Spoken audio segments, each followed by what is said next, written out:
தனது 52வது பிறந்த நாளை தொகுதி மக்கள் மத்தியில் கொண்டாட முதலமைச்சர் ஜோசப் விஜய் திட்டமிட்டுள்ளதாக தகவல் வெளியாகியுள்ளது. தவிக தலைவரும் தமிழகத்தின் முதலமைச்சருமான ஜோசப் விஜய் வரும் 22ஆம் தேதி தனது 52வது பிறந்த நாளை கொண்டாடுகிறார். முதலமைச்சராக பதவியேற்ற பிறகு கொண்டாடும் முதல் பிறந்தநாள் இது என்பதால் இந்த முறை பிறந்த நாளை வித்தியாசமாக கொண்டாட ஜோசப் விஜய் திட்டமிட்டிருப்பதாக தகவல்கள் வெளியாகியுள்ளன.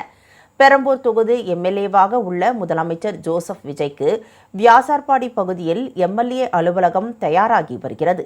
இந்த எம்எல்ஏ அலுவலகத்தை தனது பிறந்த நாளான வரும் 22ஆம் தேதி திறக்க திட்டமிட்டுள்ள முதலமைச்சர் ஜோசப் விஜய் தொகுதி மக்களுடனேயே கேக் வெட்டி பிறந்த நாளை கொண்டாடவும் முடிவு செய்துள்ளதாக கூறப்படுகிறது.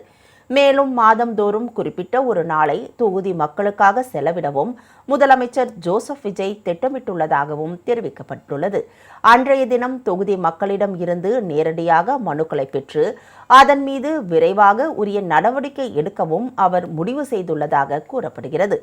தேவைப்பட்டால் பெரம்பூர் தொகுதி கட்சி அலுவலகத்திலேயே முதலமைச்சர் ஜோசப் விஜய் தங்கியிருக்கவும் திட்டமிட்டுள்ளதால் அந்த அலுவலகம் தங்கும் வசதியுடனேயே தயாராகி வருவதாக அரசியல் வட்டாரங்கள் தெரிவிக்கின்றன.